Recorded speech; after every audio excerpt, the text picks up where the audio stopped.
Hello everybody, welcome to this video. My name is Eki Plicht, call sign Delta Foxtrot 4 Oscar Radio, and today I'm going to present to you the new ICOM ID52.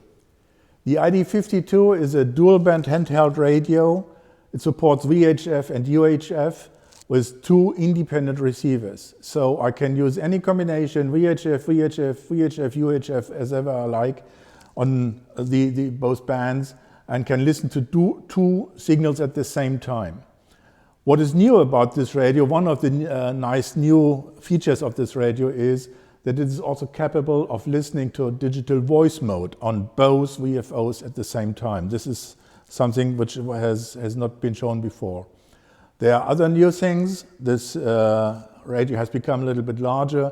It has a color display instead of a monochrome display, and many more features, which I'm going to show you now. Enjoy the video. So here we have a comparison of the new ID52 with its predecessor, the ID51. As you can see, it's slightly taller, it's slightly wider, that's due to the display. 1.7-inch monochrome versus 2.3-inch color display, so that makes it a little bit wider. The controls are the same, 6 buttons and the control pad in the middle, the same here. The side view, of course, the 52 is slightly thicker. Controls, PTT, squelch and on-off switch are the same on both radios. And this is the rubber flap for the SD card. Microphone, speaker connector on top, data or USB and DC input. The USB is a micro B connector. This was the 3.5 millimeter phone plug for DV data and other serial functions. So let's have a closer look at the radio. What you see here is the dual band mode. In the A band, the upper band is the 2 meter frequency and 70 centimeters. In the B band, I can select which band I want to operate on. I can listen on both at the same time. This one is set to FM, this one is set to digital voice, to D-Star. But of course, I can set the upper one to DV as well, so I can have a dual watch D-Star. The menu system is on this button. It is 2 pages long. It does offer many functions like voice, record, FM radio, scope. Scope is a real nice function, a new function ICOM has built in here. Picture transmission, we know this already from the 705 and the 9700, which allows me to transmit pictures from one radio to the other using D-Star, all GPS functions, setup functions. And this is a real function-rich system.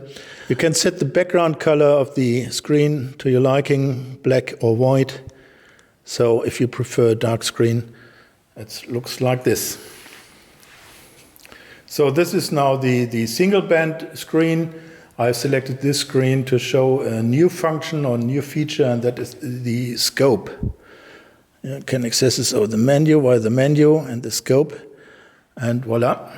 You not only have a scope, but also a waterfall.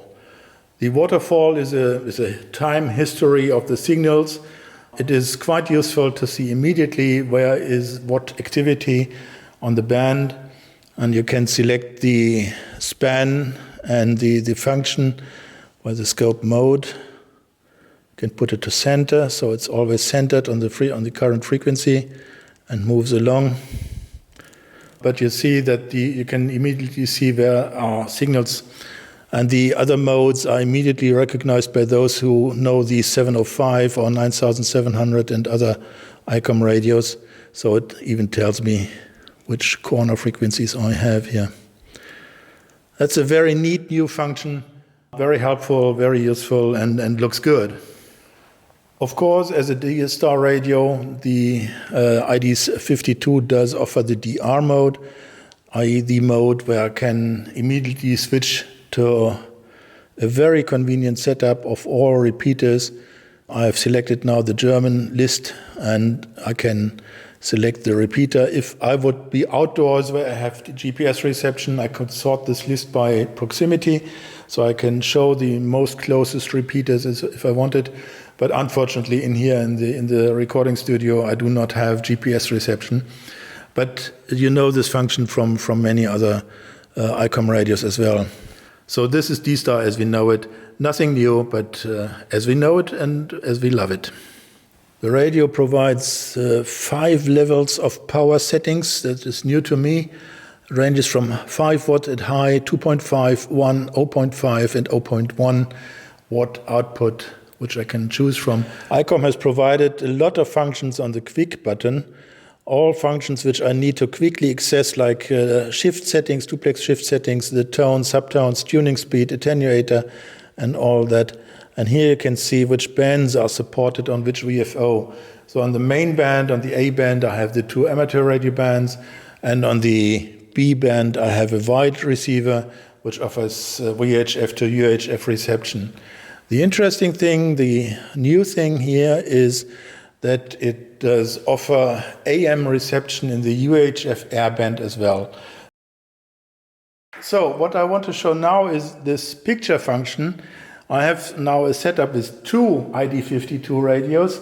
They are on the same frequency, they are set to DV mode, and here on my tablet computer I have an application which is provided for free by ICOM, which is called ST4001A. This is an app which allows me to select a picture from my picture files, to crop the picture, to put some text in it, and then transfer it by Bluetooth to the radio. Of course, I've connected those two before. I have to select the size, and then the transfer starts. You can see it here. It's now transferring the data from the tablet to the radio. On the left side, they are connected by Bluetooth. And now when I select the picture function, I have this image in my transmit buffer. And now I can go to quick picture transmission, single picture, quick transmit all. I'll get a warning if I really want to do this, and yes, it has started transmitting, and now I can see here on the receiver how the image is built block by block. And we are done.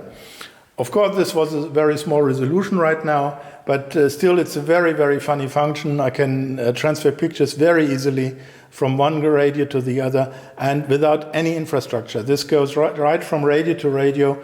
It works the same way with the ICOM 9700, the same way with the ICOM 705. So this is lots of fun, I would say, with a group of radio amateurs in the vicinity to share some pictures without any infrastructure. So ID52, what do I think? This radio has everything a radio amateur can ask for in the year 2021. It has digital mode, it has analog mode, I can listen to the radio, it has Bluetooth, it has a color display, it has a very good user interface, the menu structure is very intuitive. So the operation of the radio really comes easy, especially if you know one of the other ICOM radios, the ICOM 705, 9700 and all the other more or less recent radios. And this is something which impresses me immensely, the consequential and really straightforward use of the philosophy also in software ICOM has developed over the last years. The functions are named the same on this and this radio. The feature set is comparable, and once you have operated one radio by ICOM, you are very easy with another radio, and the learning curve is not very steep. So you will immediately feel at home if you know another ICOM radio. And this is something which impresses me immensely. This is very well done. So this is one of the main reasons I think ICOM will have a lot of fun with this radio. It will be a great success, and I think ICOM did again very well. So long, I wish you all the best. Have a nice time. Enjoy your hobby and see you on the bands with the ID52. Bye-bye.